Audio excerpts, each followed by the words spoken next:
గత వారం మనం మాట్లాడుకున్నటువంటి సందర్భం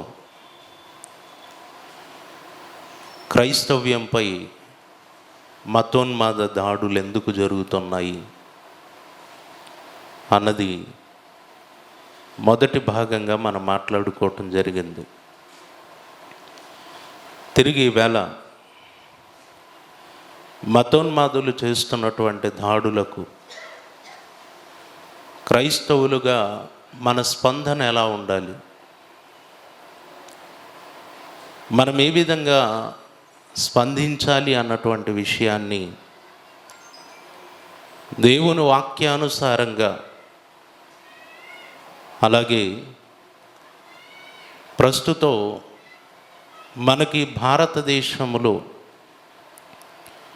మనకున్నటువంటి మన రాజ్యాంగము కల్పించినటువంటి హక్కుల ప్రకారంగా కొన్ని సంగతులను మనం తెలుసుకోవటానికి సిద్ధపడదాం. ఈరోజు క్రైస్తవ సమాజంలో క్రీస్తు యొక్క సువార్తను ప్రకటించటం, క్రీస్తు నామాన్ని ప్రకటించటం, ఇది మొదటి శతాబ్దం నుండి జరుగుతుంది. మనందరికీ తెలుసు, ప్రకటించటము అన్నటువంటిది మొదటి నుండి జరుగుతున్నటువంటిది. ఈరోజు మతోన్మాదులు దాడి చేస్తున్నటువంటిది ఎందుకు దాడి చేస్తున్నారు అనంటే, వారి యొద్ద ఉన్నటువంటి ప్రజలను, వారి అధికారము క్రింద ఉన్నటువంటి ప్రజలను, వారి మాట వింటూ వారిని బ్రతికిస్తూ పోషిస్తున్నటువంటి ప్రజలను మనం క్రీస్తు వైపు నడిపిస్తున్నందుకు, అనేకులను క్రీస్తులోనికి తీసుకొని వస్తున్నందుకు, వారి జీవనోపాధి దెబ్బతినటం వల్ల క్రైస్తవ్యంపై దాడులు చేస్తున్నారు అన్నటువంటిది మనం బైబిల్లో నుండి తెలుసుకోగలిగాం. అయితే ప్రియులారా, క్రీస్తు యొక్క సువార్తను, క్రీస్తు యొక్క ప్రేమను ప్రకటించటము అన్నది తప్పనిసరి. క్రైస్తవుడు సమాజానికి క్రీస్తును ప్రకటించాలి. ఇది క్రైస్తవునిపై మోపబడినటువంటి భారము. ఇది మనందరికీ తెలుసు. ఈరోజు మనం ప్రకటించటానికి వెళుతూ ఉంటేనే, ప్రకటించటానికి సిద్ధపడి అనేకులకు ప్రకటిస్తున్న సమయంలోనే ప్రత్యక్షంగా భౌతికమైనటువంటి దాడులు జరగటం అన్నది ఈరోజు సమాజంలో మనం చూస్తున్నాం. ఒక 5-10 సంవత్సరాల క్రిందట మీరు చూస్తే ఎంతోమంది సేవకులు, సువార్థికులు, ఎన్నో సంఘాలు వీధుల వెంట, గ్రామాల వెంట బహిరంగ సువార్త ప్రకటన చేసేవారు. మనందరికీ తెలుసు, ఆయా సమయాల్లో మనం కూడా ఆ పరిచర్యను కొనసాగించినటువంటి వారమే. బహిరంగ సువార్త ప్రకటన కొన్ని సంవత్సరాల క్రితం జరిగింది. ఈ మధ్యకాలంలో ఈ బహిరంగ సువార్త ప్రకటన అన్నటువంటిది కంప్లీట్గా దరిదాపు 80% ఆగిపోయింది. చాలామంది బహిరంగంగా సువార్త ప్రకటించటానికి వెళ్ళటం లేదు. ఎందుకు అనంటే, మతోన్మాదులు అనబడిన వారు ప్రత్యక్షంగా భౌతికమైనటువంటి దాడులకు దిగుతూ ఉన్నారు. మనం వెళ్ళి ప్రకటించేది ఏంటి? మనం వెళ్ళి ప్రకటించేది ఏంటండి? ఇదిగో మీరు యేసుక్రీస్తును నమ్ముకోండి, మీ పాపాలు పోతాయి, మీరు చనిపోతే పరలోకానికి వెళతారు, మీ ఆత్మ నిత్య జీవంలో ప్రవేశిస్తుంది,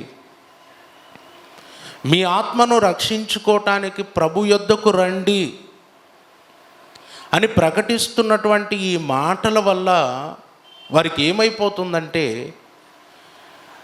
మనతో ఉన్నవాడు, మన దగ్గరకు వచ్చేవాడు, లేదా మన గుడికి వచ్చేవాడు, మన దేవుళ్ళు అనబడిన వాటిని పూజించేవాడు వీటిని విడిచిపెట్టి ఇదిగో వారి యొద్దకు వెళ్ళాలని వీరు ప్రకటిస్తున్నారు, వారి యేసును నమ్ముకోవాలని ప్రకటిస్తున్నారు అని చెప్పి దాడులు చేయటం అనేది జరుగుతూ ఉంది. ఇలా ప్రత్యక్షంగా దాడులు చేసి కేసులు పెట్టడాన్ని బట్టి చాలా మట్టుకు ఏమండి బహిరంగ సువార్త అనేటటువంటిది ఆగిపోయింది.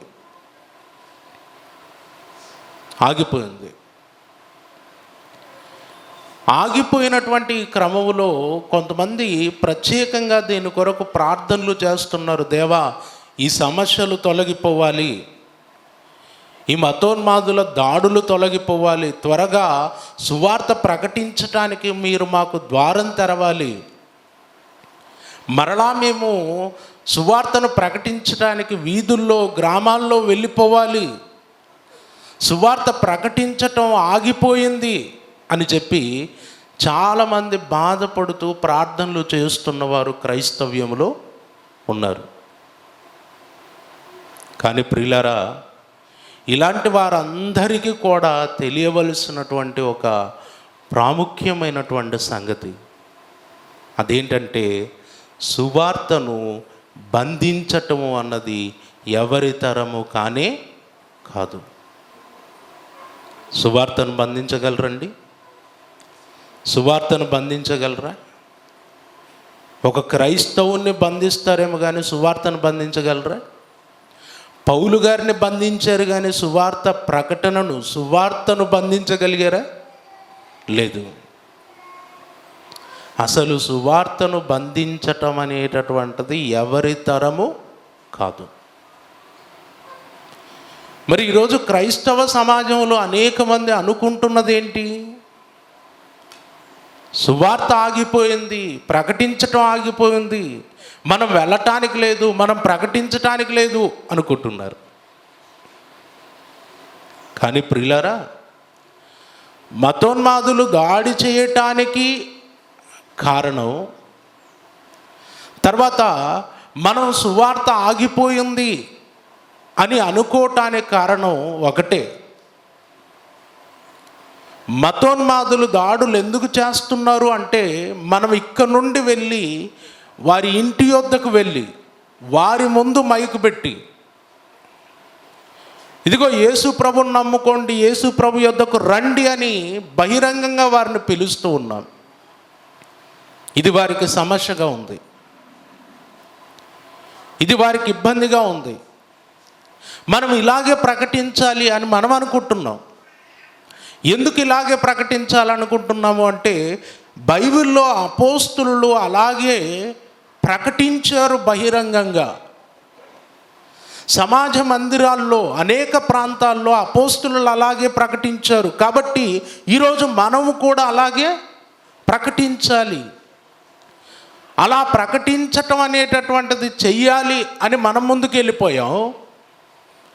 అలా ప్రకటించటం అన్నది చేస్తున్నందుకు మతోన్మాదులు మీరు మా దగ్గరకు వచ్చి మా దగ్గర ఉన్నటువంటి ప్రజలను మీ ప్రభు వైపు లాగేటటువంటి ప్రయత్నం చేస్తున్నారు, బలవంతపు మత మార్పిడి చేస్తున్నారని వారు దాడులు చేసి ఇలా ప్రకటించేటటువంటి విధానాన్ని ఆపేటటువంటి ప్రయత్నం వాళ్ళు చేస్తున్నారు. అలా ఆ ప్రయత్నాన్ని, ఆ సువార్త ప్రకటనను ఆపేసరికి మనం అనుకుంటున్నాం ఇక సువార్త ఆగిపోయింది, సువార్త జరగట్లేదు, సువార్త ప్రకటించటానికి ఇబ్బంది ఏర్పడింది, ఇదిగో సువార్త ప్రకటనకు వెళితే ఆటంకాలు వచ్చేస్తున్నాయి, సువార్తను ప్రకటించటానికి చాలా సమస్యలు వచ్చేసాయి అని మనం అనుకుంటున్నాం. కానీ ప్రియులారా, ఇదివరకు నేను చెప్పాను, సువార్తను బంధించటం అనేది ఎవరి తరము కాదు, ఎవరి తరం కాదు, ఎవరూ బంధించలేరు. ఇది గుర్తుపెట్టుకోండి. ఎవరు బంధించలేరు అని అంటే ఇప్పుడు మీరు అనుకోవచ్చు, మరి సువార్త ప్రకటనకు వెళ్ళొచ్చు కదా, వెళితే బయట సమస్యలు వస్తున్నాయి కదా, సువార్త ప్రకటనకు వెళ్తే ఆటంకాలు కలుగుతున్నాయి కదా, ప్రకటించకుండా ఆపేస్తున్నారు కదా, ఇక ఆగిపోయినట్టే కదా, బంధించినట్టే కదా అని మీరు అనుకోవచ్చు. కానీ ప్రియులారా, సువార్త ప్రకటన అనంటే మనము ఒక మైకు చేతబట్టి కొన్ని కరపత్రికలు చేతబట్టుకొని సమాజం మధ్యకు వెళ్ళి మనుషుల మధ్య, అన్యజనుల మధ్య ఎలుగెత్తి ప్రకటించడమే సువార్త అని అనుకోవటంలోనే పొరపాటు ఉంది. అక్కడే పొరపాటు ఏమండి. మనం సువార్తను సమాజం మధ్యకి వెళ్ళి గట్టిగా ప్రకటించటం, మన నోటితో ప్రకటించటం, ఆ ఎదుటివాడికి చెప్పటం, ఆ అన్యజనుడికి చెప్పటం, ఇదే సువార్త అనుకుంటున్నాం. కానీ ప్రియులారా, అలా చెయ్యటాన్ని బట్టే ఈరోజు అసలు సిసలైనటువంటి పరిచర్యకే ఆటంకాలు కలిగి, తెలుసా మీకు? మనం అలా వెళ్ళి ఎక్కడ పడితే అక్కడ మైకు పెట్టేసి మనం గట్టిగా అరిచేసి ఆ అన్యజనుల మధ్య మీరు యేసుని నమ్ముకోండి అంటే మనమైనా కొంతమేర మరి బైబిల్లో ఉన్నదాన్ని ప్రకటించడానికి సిద్ధపడతాం. కొంతమంది మహానుభావులు ఉంటారు ఏమంటే బైబిల్ అంతా బాగా అనుభవంతో చదువుకున్నటువంటి మేధావుల్లాగా కొంతమంది ప్రకటన ఎలా ఉంటుందో తెలుసా? హైందవ దేవాలయాల దగ్గరికి వెళ్ళి అక్కడ చూపిస్తూ ఇవి వట్టివి, ఈ విగ్రహములు వట్టివి, ఇవి కన్నులుండి చూడవు, ఇవి నోరుండి మాట్లాడవు అని అక్కడే ప్రకటిస్తాడు. ఏమండి, అది సరైందా చెప్పండి? సరైందా?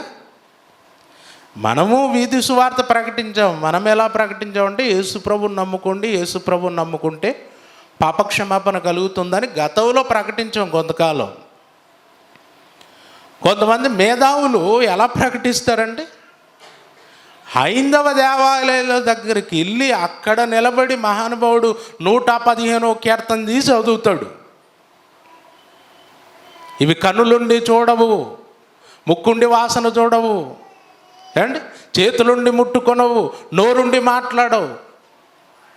ఇలా అంటే, ఇలా చెబితే ఏమండి ఎందుకు దాడులు జరగవు చెప్పండి? ఎందుకు దాడులు జరగవు? అసలు మత స్వేచ్ఛ ఈ భారతదేశంలో మనకున్న మత స్వేచ్ఛ ఏంటి? మనకున్న హక్కు ఏంటి? నువ్వేం ప్రకటించాలి? ఒకవేళ ప్రకటించడానికి వెళితే ఎలా ప్రకటించాలి? ఇదేది అవగాహన లేకుండానే బైబిల్ చేతబట్టుకోవటం, వెళ్ళి ప్రకటించటం, ఇక మైకు పెట్టి ప్రకటించటమే సువార్త చేసినట్టు. అమ్మయ్య 100 గ్రామాలు చేసామండి ఈరోజు సువార్త అంటాడు. అంటే గతంలో ఈ వీధి సువార్తకి వెళ్ళేవాళ్ళు 4 రోజులు ఏర్పాటు చేసేవారు. ఒక 4 వెహికల్స్ పెట్టేసి సువార్త ప్రకటన, ఒక్కో వెహికల్కి 30 మందిని 20 మందిని పంపించేవాళ్ళు, సేవకులను, సువార్థకులను. ఈ ప్రకటించడానికి వెళ్ళినప్పుడు నిజానికండి సువార్త ప్రకటన ఒకవేళ అలా ప్రకటించడం అనేది సిద్ధపడితే సంపూర్ణంగా గ్రామం అంతా కూడా స్పష్టంగా అందరికి వినబడేలా ప్రకటించాలి. ఈ లోపల కూర్చున్న పెద్ద మనుషులు, మహానుభావులు, సువార్త ప్రకటించడానికి వచ్చిన వాళ్ళు, ఇప్పుడు ఈ వీధి మొత్తం ఉంది ఎన్టీఆర్ నగర్ కాలనీ, ఇక్కడ ఒక సెంటర్లో మాట్లాడతాడు, అయిపోయింది ఇది, ఇక మనం పోదాం పదండి అంటాడు. సాయంకాలం లోపు 30 గ్రామాలు 40 గ్రామాలు పూర్తి చేయాలి మనం టార్గెట్. అంతా సాయంకాలం ఒక చోట చేరిపోయే వాళ్ళం, పోయిన వాళ్ళంతా. అంటే ఈ 4 వెహికల్స్ అన్నీ కూడా ఒక చోట చేరుతాయి. అందరూ సాయంకాలం కలిసి మీరు ఎన్ని గ్రామాలు చేశారు బ్రదర్ అంటే మేము 30 అంటే మీరు 30ఏనా, మేము 50 గ్రామాలు అంటాడు, ఇంకొకటి 60 అంటాడు, ఇంకొకటి 50 అంటాడు. ఇలా అసలు వీళ్ళు చేసేదేంటి? అక్కడికి వెళ్ళి చేసేదేంటి? మళ్ళీ కరపత్రిక ఇచ్చేయటం, అలా మొహన పడేయటం, మైకులో ఏదో చెప్పేయటం, పారిపోవటమే, పరుగులే పరుగులు. ఆ సువార్త చేసే విధానం కూడా క్రమం ఉండదు. ఇలా వీధులంట ఎలా పడితే అలా అరిచి, ఎలా పడితే అలా మాట్లాడేసి, ఏమండి, రాజ్యాంగం కల్పించినటువంటి మత స్వేచ్ఛ ఏదైతే ఉందో, భావ ప్రకటన ఏదైతే ఉందో దాని ప్రకారం ప్రకటించకుండా విచ్చలవిడిగా మాట్లాడేసి సువార్తకు ఆటంకాలు కలిగించి ఈరోజు మతోన్మాదుల చేత భౌతికమైనటువంటి దాడులు చేయించుకునేటటువంటి పరిస్థితికి దిగజారిపోయారు. అందుకే యేసుక్రీస్తుల వారు ఎప్పుడో చెప్పారండి మనకు, అపోస్తులు ఆనాడు ఆయన సువార్తకు ప్రకటించడానికి పంపినాడే చెప్పాడు. ఏమని చెప్పాడు చూడండి, మత్తయి సువార్త 10వ అధ్యాయము 16-17 వచనాలు. ఇదిగో తోడేళ్ల మధ్యకు గొర్రెలను పంపినట్టు నేను మిమ్మును పంపుచున్నాను గనుక పాముల వలె వివేకులను, పావురముల వలె నిష్కపటులునై ఉండుడి అన్నాడండి. ఇదిగో తోడేళ్ల మధ్యకు గొర్రెలను పంపినట్టుగా మిమ్మల్ని పంపుతున్నాను, మీరు పాముల వలె వివేకము కలిగి ఉండండి, పావురం వలె నిష్కపటులుగా ఉండండి అన్నాడు. తర్వాత క్రింది వచనాల్లో చూస్తే మనుషులను గూర్చి జాగ్రత్త పడుడి అన్నాడు. చూడండి, మనుషులను గురించి ఏం చేయాలట? జాగ్రత్త పడండి అన్నాడు. తర్వాత ప్రకటించడానికి వెళ్ళినప్పుడు సమస్య వస్తే ఏం చేయమన్నాడు? 23వ వచనం, వారు ఈ పట్టణంలో మిమ్మల్ని హింసించినప్పుడు మరి ఒక పట్టణమునకు పారిపోవుడి అన్నాడండి. ఈ పట్టణంలో సమస్య వస్తే మరి ఒక పట్టణానికి పారిపోండి అంటే మన వాళ్ళు ఎక్కడ సమస్య వస్తే ఇంకా అక్కడే ప్రకటించాలి, అక్కడే తన్నులు తినాలి, అక్కడ నుండి జైలుకి వెళ్ళాలి. యేసుక్రీస్తుల వారు తెలివిగా ఉండండి, వివేకముతో ఉండండి, జాగ్రత్త పడండి, మనుషుల గురించి జాగ్రత్త పడండి అని ఆ రోజు అపోస్తులకు చెప్పాడు. అపోస్తులకే ఆలోచన విధానం చెప్పాడు. ఆ రోజు అపోస్తులు ప్రభువు చెప్పినటువంటి జాగ్రత్తలు పాటిస్తూ బహిరంగ సువార్త ప్రకటనకు వెళ్ళారు. అయితే ఇక్కడ ఒక విషయాన్ని మీరు గమనించాలి.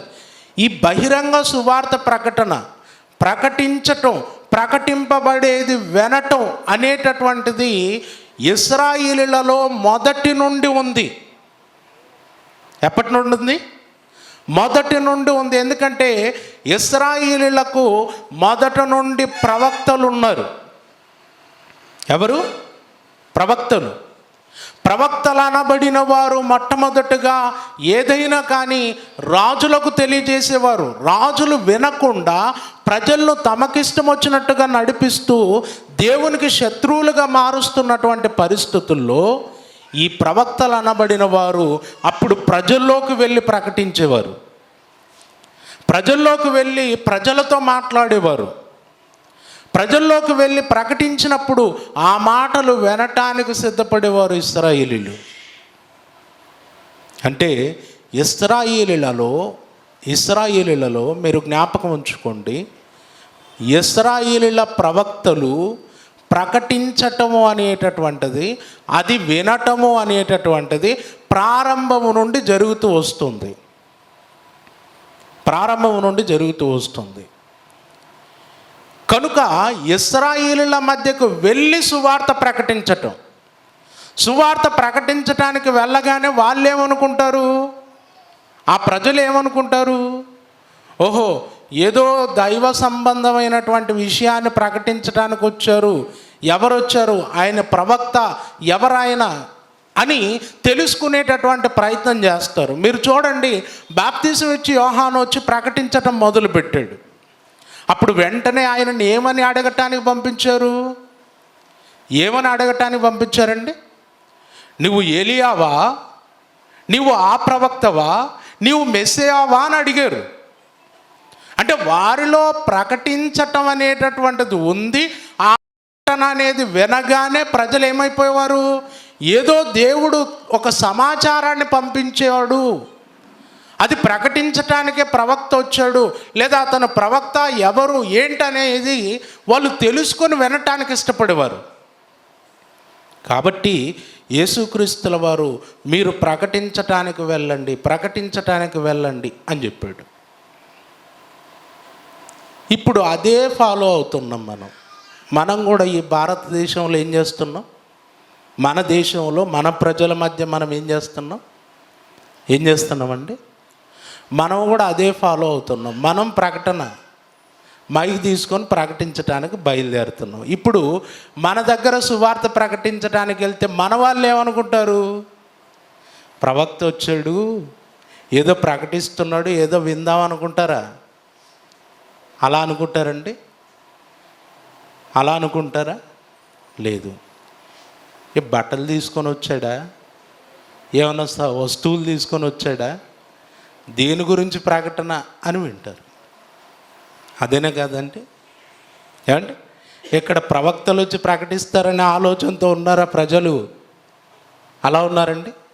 అందుకే మనలో తెలివి ఏంటంటే ముందే చెప్తాడు సువార్త ప్రకటించేటప్పుడే, మేము వ్యాపార ప్రకటనలు చేయడానికి రాలేదు, ఏమండి, ఏదో వస్తువులను గురించి ప్రకటించడానికి రాలేదు, మేము యేసుక్రీస్తు గురించి ప్రకటించడానికి వచ్చామని చెప్తాడు. ఈరోజు మన సమాజంలో ఎలా ఉందండి? ఎలా ఉంది? దేవుని గురించి ప్రకటిస్తారు, దేవుని గురించి వినాలి అన్నటువంటి ఆలోచన ఇక్కడ లేనే లేదు. ఇజ్రాయిల్ దేశంలో అయితే, ఇజ్రాయిలీల మధ్య అయితే వారు ప్రారంభం నుండి ప్రకటిస్తే వినటానికి సిద్ధపడిన వారు.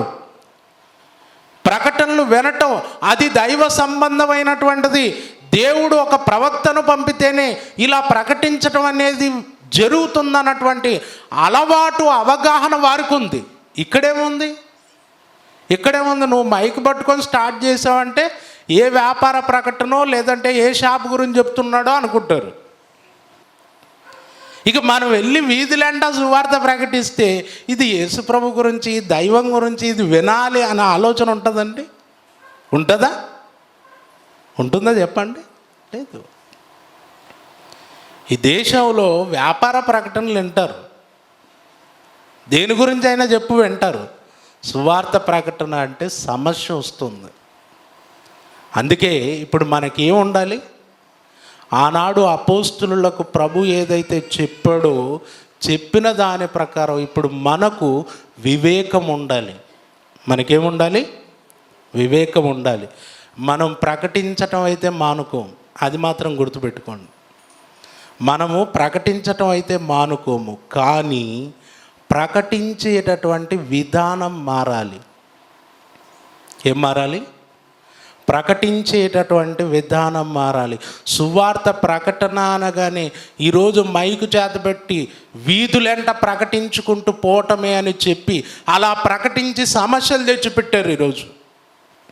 ఈరోజు వెళ్తున్నారండి, సువార్తకు వెళ్తున్నారు. ఈరోజు మన వాళ్ళే అంటున్నారు సువార్తకు వెళ్ళండి, గతంలో వెళ్ళేవారు కదా అంటే లేదండి ఇప్పుడు దాడులు జరుగుతున్నాయి అంటున్నారు. ఆ దాడులు జరిగేలా చేసింది ఎవరు? ఎవరండి? మనం కాదా? ఎక్కడ పడితే అక్కడ, ఎంత పడితే అంత సౌండ్ పెట్టేసి విచ్చలవిడిగా ప్రకటించేసి, ఏమంటే ప్రశాంతంగా ఉన్నవాడిని కూడా మన మీద దాడి చేసేలా ఒక శత్రువులా తయారు చేసుకున్నాం. కాబట్టి ఇప్పుడు వివేకంతో ఆలోచించాలి. మనం వివేకంతో ఆలోచించాలి. ఏమండి, ప్రతిరోజు ఉదయం సాయంకాలం సువార్త ప్రకటించేవారు కూడా, ఇలా వీధులంట సువార్త ప్రకటించేవారు కూడా ఈరోజు ప్రకటించటం మానుకున్నారు. మానుకోలేదా? మానుకున్నారు. ఎందుకు? దాడులు జరుగుతున్నాయి.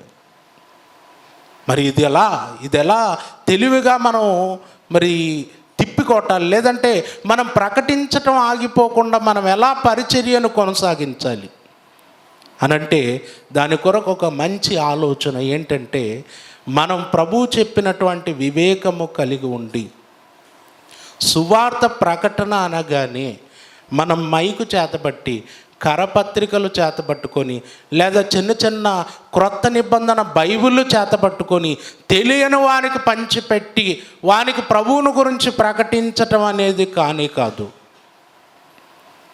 మనం ప్రభువును ప్రకటించాలి, ప్రభు ప్రేమను చాటి చెప్పాలి, సమాజాన్ని ప్రభు వైపు నడిపించాలి అని అంటే మనం ఇవన్నీ పక్కన పెట్టి, ఏవి మైకు పక్కన పెట్టండి, కరపత్రికలు పక్కన పెట్టండి, బైబిల్ కాస్త పక్కన పెట్టండి, వివేకంతో ఆలోచించండి. ఇవి పక్కన పెట్టి మనము సమస్య ఎక్కడుంటే అక్కడ ఉండాలి. మనం ఎక్కడ ఉండాలి? సమస్య ఎక్కడుంటే అక్కడ. సమస్య అంటే ఏ సమస్య? ఏ సమస్య? రోగాల సమస్యలు అండి, ఆకలి సమస్యలు. తర్వాత ఈ దేశంలో ఎంతోమంది నిరాశ్రయులై నివాసము లేక బాధపడుతున్నటువంటి వారు ఎందరో ఉన్నారు. ఇలాంటి సమస్యలు చాలా ఉన్నాయి. ఉన్నాయా లేవా? ఉన్నాయా లేవండి? ఉన్నాయి. ఈ సమస్యలు ఉన్న చోట మనం ఉండాలి. మీరు చూడండి, సుమారు ఒక 50 సంవత్సరాల క్రిందట కానీ 100 సంవత్సరాల క్రిందట కానీ ఏమండి ముందున్నటువంటి ఆదిమ సంఘాలు, బలంగా స్థిరపడిన సంఘాలు ఉన్నాయి. మీరు చూడండి, ఆ సంఘాలలో మీరు ఎప్పుడూ కూడా మైకు చేతబట్టి వీధులెంట సువార్త ప్రకటించడానికి వెళ్ళటం మీరు చూడలేదు. కానీ వాళ్ళు పరిచర్య చేస్తున్నారు. వాళ్ళు ఏం చేస్తున్నారు? పరిచర్య చేస్తున్నారు. ఎలా చేస్తున్నారు తెలుసా? ఎలా చేస్తున్నారండి? ఆ సంఘము తరపున కొంతమందికి విద్యా బోధన జరుగుతూ ఉంటుంది, అంటే స్కూల్స్. ఆ సంఘము తరపున రోగులైన వారిని ఆదరించటం అనేటటువంటిది ఉంటుంది. ఆ సంఘము తరపున వృద్ధులైన వారిని చేరదీసి వృద్ధాశ్రమాలు అనేవి ఉంటాయి. ఆ సంఘము తరపున హాస్పిటల్స్ ఉంటాయి. ఈరోజు ఈ దేశంలో క్రైస్తవులు ఎన్నో విద్యా సంస్థలు స్థాపించారు, ఎంతోమందికి విద్య నేర్పారు, ఎన్నో హాస్పిటల్స్ స్థాపించారు, ఎన్నో వృద్ధాశ్రమాలు స్థాపించారు, ఎంతోమంది అనాథ పిల్లలను చేరదీశారు. ఇలా చేసి సువార్త ప్రకటన చేశారు. ఈరోజు క్రైస్తవ్యం విస్తరించిందంటే కేవలం మనం మైకులు పట్టుకొని వీధులంట ప్రకటించినందుకే విస్తరించింది అనుకుంటున్నారు. అందుకండి ఈరోజు గొప్ప గొప్ప మేధావులు చదువుకున్న వారంతా కూడా మీరు ఎక్కడ చదువుకున్నారయ్యా అని అడగండి ఒకసారి. క్రైస్తవులు స్థాపించినటువంటి విద్యాలయాల్లో చదువుకొని, యూనివర్సిటీల్లో చదువుకొని జ్ఞానవంతులైన వారు చాలామంది ఉన్నారు. అంటే ఈరోజు సువార్త ప్రకటన, క్రీస్తు యొక్క ప్రేమను ఎదుటివాడికి తెలియచేయటం, ఒకరిని క్రీస్తు వైపు నడిపించటం అంటే మనం వెళ్ళి ప్రకటించి ఇదిగో అది తప్పు, ఇది రైటు, నీవు వచ్చేసాయి, ఇది కాదు. వాడు ఆకలితో ఉన్నాడా, రోగంతో ఉన్నాడా, ఏదైనా సమస్యతో ఉన్నాడా, క్రీస్తు ప్రేమను కలిగినటువంటి మనము ముందు వాడి సమస్యకు పరిష్కార మార్గాన్ని చూపిద్దాం, సహాయం చేద్దాం, ఆకలి కొనిన వానికి అన్నం పెడదాం. రోగముతో ఉన్నవాడికి కాస్త సహాయం చేయటానికి సిద్ధపడదాం. అలా చెయ్యటమును బట్టి ఏదో ఒకరోజు ప్రభు ప్రేమను తెలుసుకోకుండా పోతాడండి. తెలుసుకోకుండా పోతాడా? ఖచ్చితంగా తెలుసుకుంటాడు, ఖచ్చితంగా. అండ్ మనం ఏంటంటే ఇప్పుడు మనం చెప్పాలి, రేపే తను రావాలి, మరుసటి రోజు బాప్తిసం తీసుకోవాలి, ఇంకా అయిపోయి క్రైస్తవుడు అయిపోవాలి. ఇంకా వచ్చే వారం అవతల గుడి బంద్ కావాలి, వాడు వచ్చి మన మీద దాడి చేయాలి. అన్నీ వెంటనే అని జరుగుతున్నాయి లేదండి? ఈరోజు జరుగుతున్నాయి లేవా? అసలు సువార్త ప్రకటించే విధానము, ఒక పాపిని ప్రభు యొద్దకు నడిపించే విధానం అర్థం కాక కొంతమంది స్వార్థపరులండి మనలో. త్వరగా ఒక గుంపును సమకూర్చుకోవాలి, మేము సంఘాలు కట్టేసుకోవాలన్న స్వార్థపరులు ఎవరైతే ఉన్నారో అలాంటి వారి బహిరంగ సువార్తలు అనేవి మరి ప్రవేశపెట్టి ప్రజల్లో విస్తృతంగా ప్రకటించి సమస్యలు రేపారు. అసలు ప్రారంభ క్రైస్తవ్యం చేసింది ఇదా అండి? ఆదిమ సంఘాలు చేసిన విధానం మీద ప్రకటించాలి. ఎప్పుడు ప్రకటించాలి? ప్రకటించటానికి ఒక సమయం ఉంటుంది. ఒక సేవకుడు సువార్త ప్రకటన కానీ ఇలాగే బైబిల్ చేతబట్టి కరపత్రికలు చేతబట్టుకొని వెళ్ళాడు, సువార్త ప్రకటనకు వెళ్ళాడు. సువార్త ప్రకటనకు వెళ్ళి రోడ్డు మీద అలా రోడ్డు పక్కన కూర్చున్నటువంటి అతని దగ్గరికి వెళ్ళి, అయ్యా ఈ కరపత్రిక తీసుకో, ఇందులో యేసు ప్రభు గురించి రాయబడింది, ఇది చదువుకొని నువ్వు ప్రభువుని నమ్ముకో అన్నాడట. ప్రభువుని నమ్ముకో అంటే ఆ మాట అతను విన్నాడు, కానీ ఆ మాటకి ఏమీ స్పందించకుండా అతను నోటి వెంట వచ్చిన మాట ఏంటంటే, అయ్యా 2 రోజులైంది నేను అన్నం తినలేదు, నాకు ఆకలేస్తుంది అన్నాడట. 2 రోజులైంది నేను అన్నం తినలేదు, నాకు ఆకలేస్తుంది, ఎవరు లేరు నాకు అన్నాడు. అప్పుడు ఈ సేవకుడు ఏం చేశాడో తెలుసా? లేదయ్యా, ఆకలిగత తర్వాత నువ్వు ప్రభువుని నమ్ముకో, ఆకలితో చచ్చిపోయినా పరలోకం పోతావు అని చెప్పే బ్యాచ్ మన బ్యాచ్. ఇంకా మనమే కదా, మనం అదే చెప్పేది, ఇంక అందులో డౌట్ ఏం లేదు. శరీరం ఏమైపోయినా పర్వాలేదు, అవసరమైతే లాజర్ని గుర్తు చేస్తాం. ఆత్మ రక్షింపబడాలి కాబట్టి ఆకలి ఏముంది, మంటలు ఉన్నాయి అక్కడ, అది తట్టుకోలేవు, ఇదన్న మేలు, ఈ మంట కడుపులో మంట అని ఈ టైపులో ప్రకటిస్తాం. కానీ ఆ సేవకుడు ఏం చేశాడో తెలుసా? అప్పుడు అతను ఎప్పుడైతే ఆకలేస్తుందనే మాట అన్నాడో ఆ కరపత్రిక ఇవ్వటం పక్కన పెట్టేసి అతన్ని ఇంటికి తీసుకెళ్ళి భోజనం పెట్టాడు.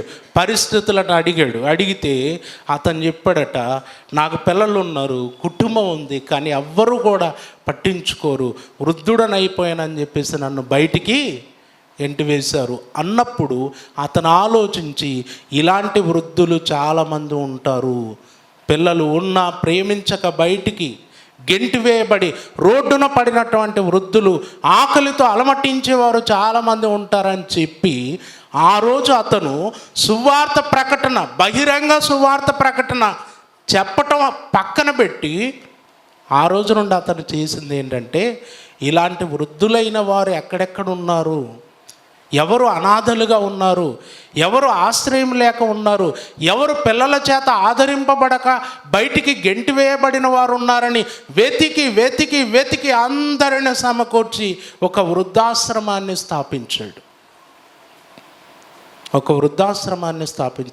నేను వెళ్ళాను అక్కడికి. నిజంగా అక్కడికి వెళ్ళి చూస్తేనంటే నిజంగా ఆధునిలో ఉంది.